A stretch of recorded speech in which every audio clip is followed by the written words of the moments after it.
Hello everyone. Today, I will provide basic information about data transfer from a DWG file in the STA program.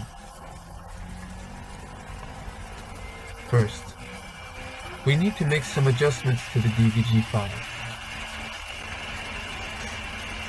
We need to delete some unnecessary drawings in a static sense. Overall, what we need to create the static model.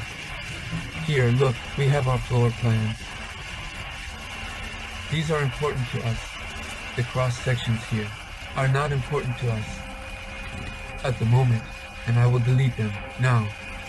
Of course, before performing this deletion process, I will save my DWG file under a different name to ensure that it never gets corrupted.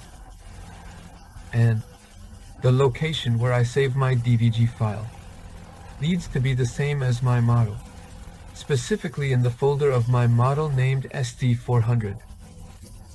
This is very important because we will later call the three-dimensional projection on the program. With this DWG file, we will be able to create our static model in a much healthier and faster way. While doing this, the projection of the DWG should not shift from below. In other words, to accurately create our static model, the underlying projection must remain stable. To avoid any issues with this, the DWG file and the model file named SD4 must always be in the same folder. As I said, this is the biggest contribution of the DWG drawing to us. It allows us to quickly create our model because we can obtain projections rapidly.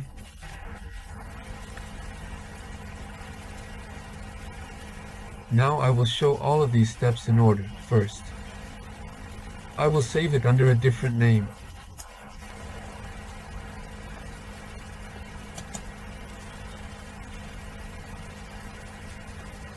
Yes, I am here right now.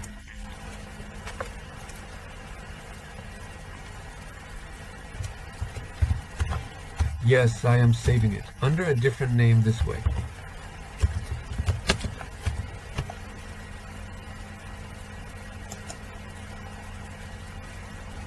Yes, after definitely doing this process, I have now completely deleted this part. Here is the description section. We can delete these as well. Yes, now I will delete some symbols like the car diagram that are left within the floor plans.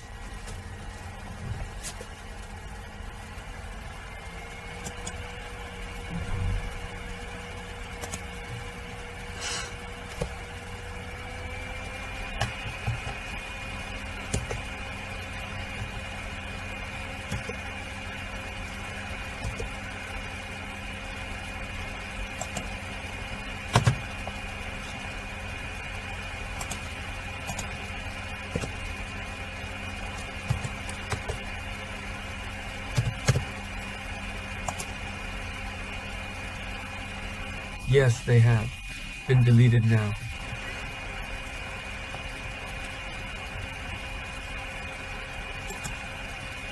There is also a section for numbers.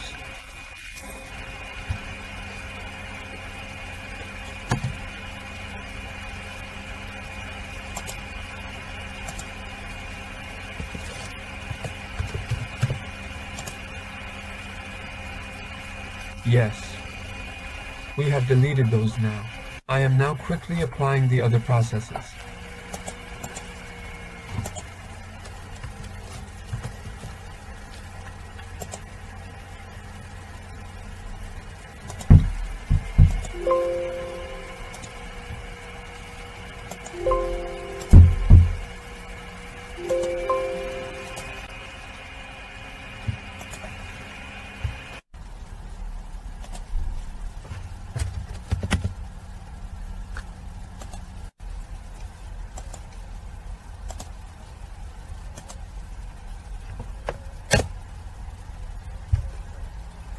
Yes, we have completed our operations here. Of course, we are saving the operations performed in your DWG file. Yes, we have saved it now. After this, we can transition from the DWG to the transfer menu in the program and continue with our operations from there. However, I would like to touch on one more point before that. Here, you see the axes and columns. Let's say you will only transfer the axes and columns. Then you can ensure the transfer of these elements to the DWG drawing by selecting only these elements. I will automatically transfer the axes and columns. I will create the others myself in the model file with the ST4 extension within the program. However, since I will primarily transfer these two, automatically I can select them. But I do not find this to be correct in a general sense.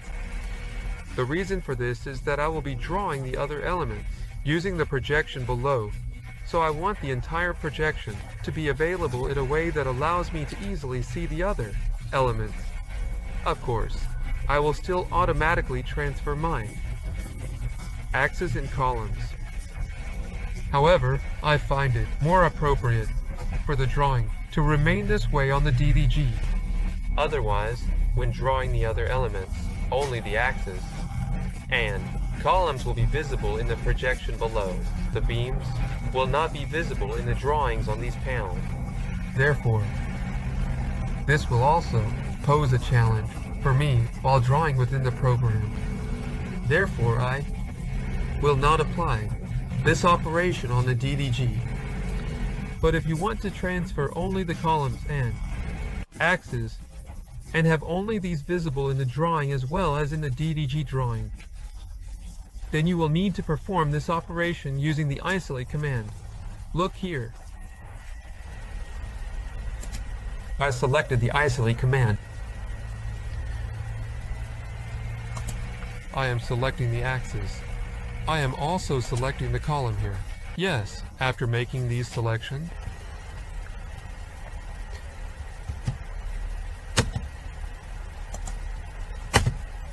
yes, right now when I press the spacebar key, it automatically performs the necessary operations.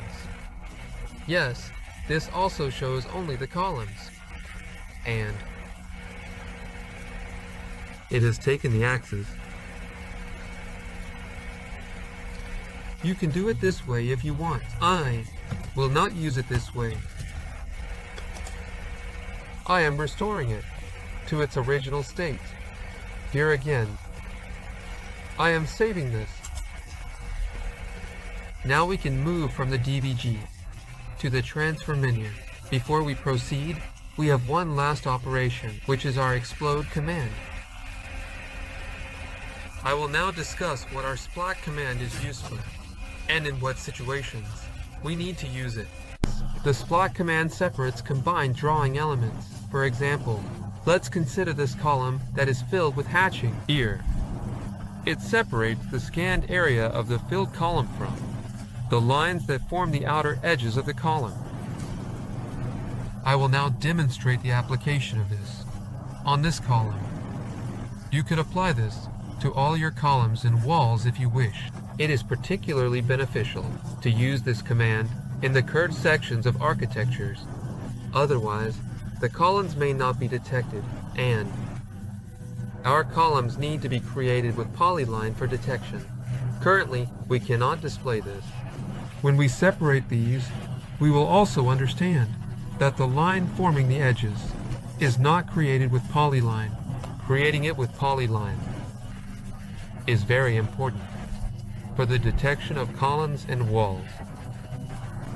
Now we execute this command as follows. We write its name. After writing, we select the object here. And when we press the spacebar, as you can see, it has now been separated. Here, look, the outer line has been separated, and I can see that it has formed a polyline. The scanned part and the outer part have been separated like this. Yes, this is how the command is applied. Finally, we don't need this roof plan here either. we can delete that as well. Yes, we have deleted this as well and finalized our DWG drawing. Now I am saving it. Yes, I am clicking the DWG transfer button in the program. Yes, we need to call our DWG file here. Yes, I am selecting the relevant DWG. Our relevant DWG file has now appeared in the program. Here, the first thing I need to do is introduce these floors to the program.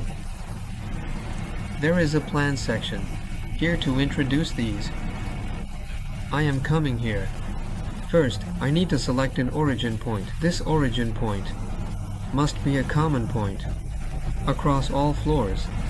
When I select the origin point, my DWG drawing will be positioned at the exact intersection of the 1x and 1y axis, based on the point I chose.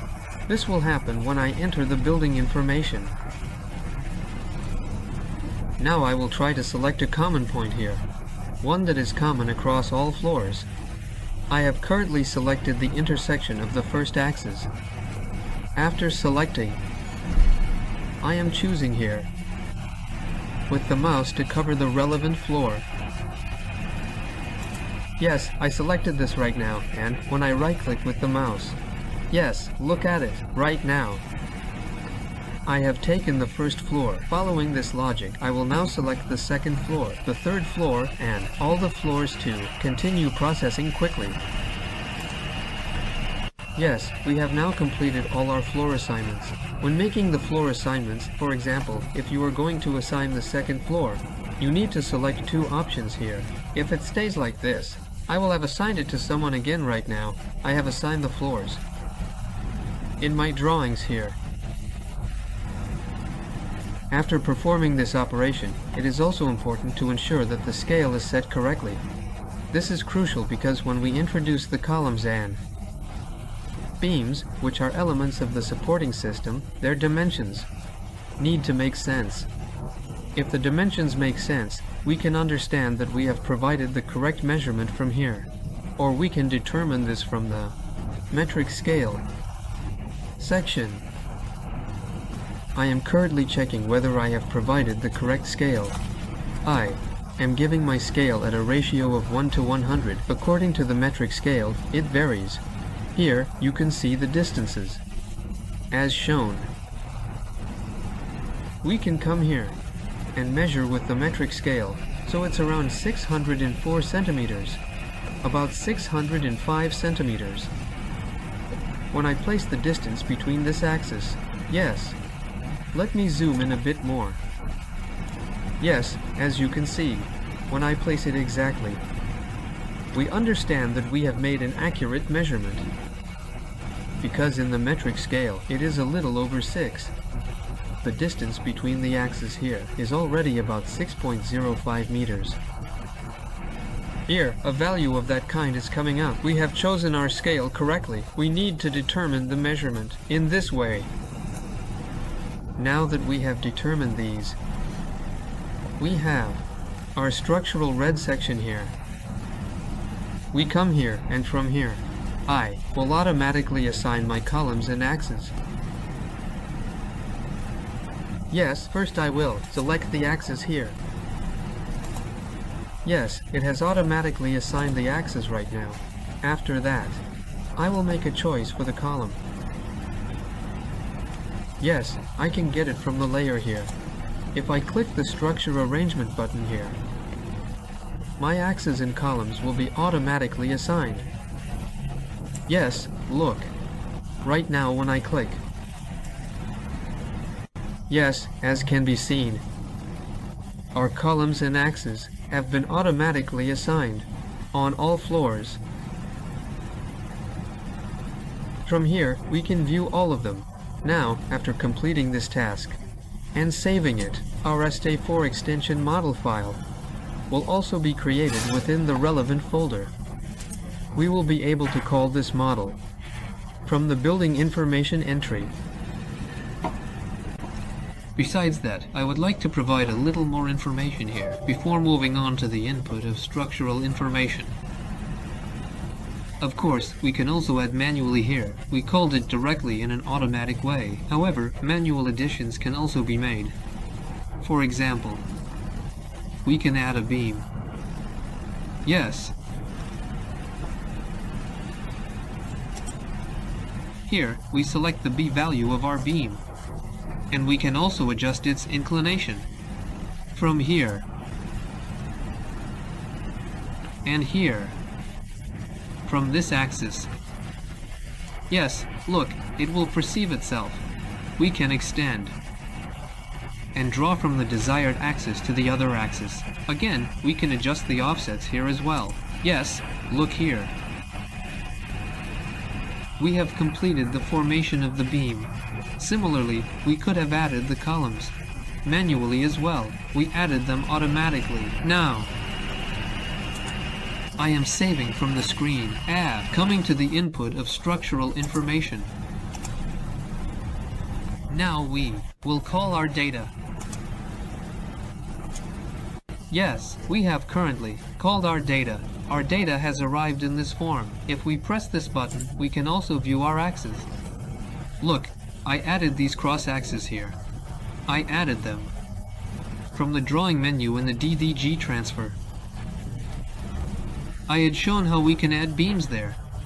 We can also add axes manually. I added it manually. We can add the axis from the button next to it. I made the addition from there. This way, I will now draw the basement panels more nicely here. For the sake of keeping the video short, I will only create the basement panels here, on this floor. Other than that, our columns are defined. We had created our beam manually. We had saved it. It is also here now. Now it is important to create our panels while taking the relevant dimensions into account. Yes, I am coming here. I am selecting the size. Look at my panels this way.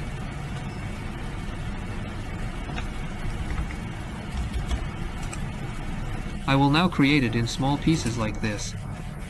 Of course, it is very important to add headers to the panels here as the header region. I will define such a header myself.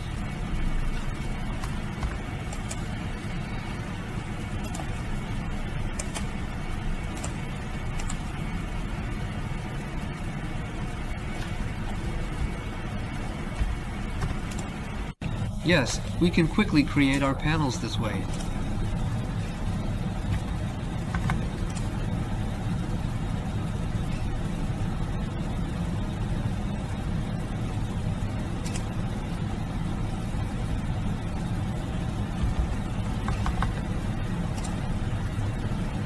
We are modeling our panels piece by piece. Yes, look here, one row has now been completed.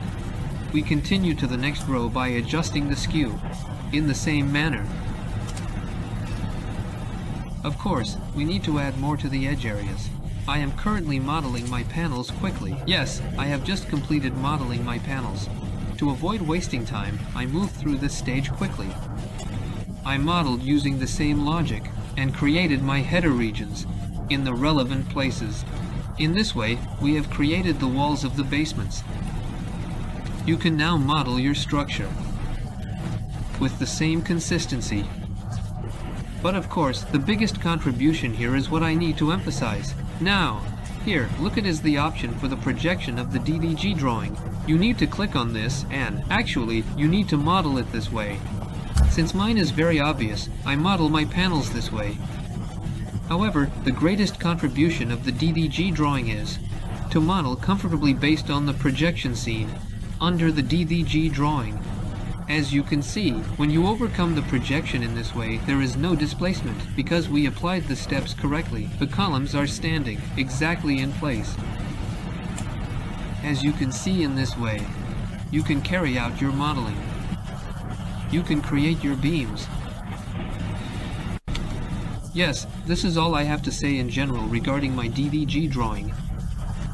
Thank you very much for listening to me. I wish everyone good work.